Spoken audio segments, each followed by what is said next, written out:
Well, welcome to the Philippines. And how do you find the country? Your first time here in the Philippines? It's beautiful. People are really nice. It's really hot, really humid. I'm a little used to it because I'm from Texas, and Texas is hot. But this is a lot hotter, and I'm just tired from the plane flight. And maybe by tomorrow or Wednesday I'll be better. And it's turning out that the weather is serving in good stead. It's actually turning out to be an advantage for you. Yes, in the plane I gained a couple of pounds on the plane from just sitting down and then eating and drinking water. I sweated really good today running around the park in Manila hotel and working out here. I sweated a lot, so I'm just drinking a lot of water. In your situation, Raul, any challenger will take any challenge for as long as it's a world championship. Is that the same situation that you were thinking when the fight was offered to you? Yes, I was scheduled to fight January, then they switched it to February, then they finally called me to see if I wanted to fight for the IBF world title. And I said, against who? And they said, Nonito down there. And, I jumped on it. I said yes.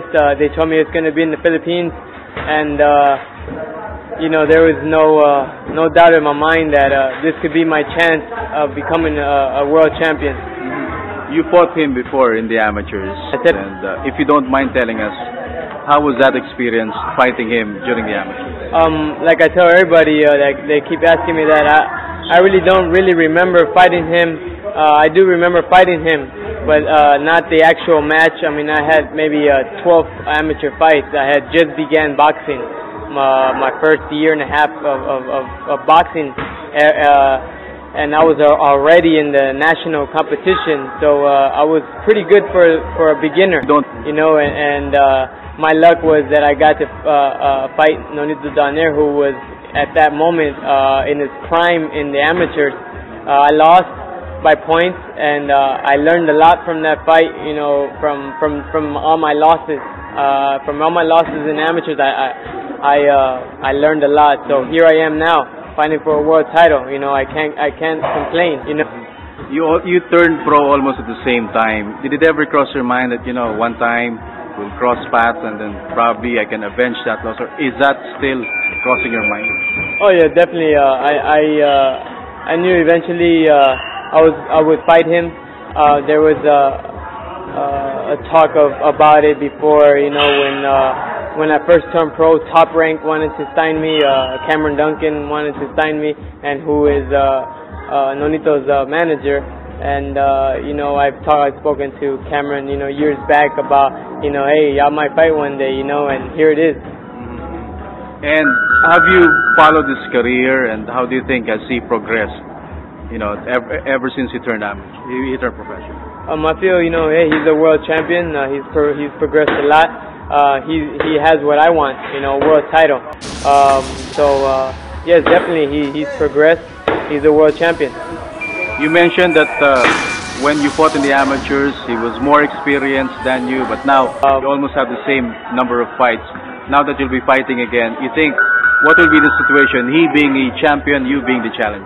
I mean, I think, yes, I do have more experience than I had when I first fought him, just beginning fighting, and there I was in the ring with him. And now I feel I'm in the ring. I'll be in the ring with him at the right moment in my career.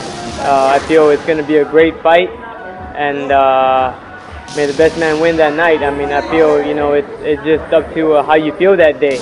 I mean, if he feels good that day and I don't, then he beats me. If I feel good that day and he doesn't, I beat him, So it's just a matter of how you feel that day. And if both of you feel really good? I feel really great. Now I feel really tired, but I feel, my conditioning, my training that I did for this fight, I prepare myself really good.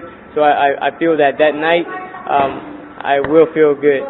And lastly, you've been fighting almost 90% as a super flyweight and higher. Now that at 112, would it be an issue for you to make the weight? No, ever since I turned professional, I could make 112 pounds. It's just that, my promoters wanted me at 118, 115. They didn't want me fighting at 112, and then finally we kept asking and asking, and here we are in a 112 flyweight world title. So it's we got what we wanted against a great champion. If he beats me, I mean, he's a great champion, you know, and if I beat him, I mean, I feel I deserve to be the world champion. Any message to Filipino fight fans who are watching right now, listening? I just wanna thank everybody here in the Philippines that have been so great to me. You know, first day that I got here, they're great. I want to invite you all to the Araneta Coliseum on April 18th on Sunday morning. Watch me fight with your champion, Nonito Donaire, and hopefully a new champion will be crowned that day. Message to Donaire. Donaire, you know, I have much respect for you, and I know it's going to be a war in there, and I'm looking forward to it.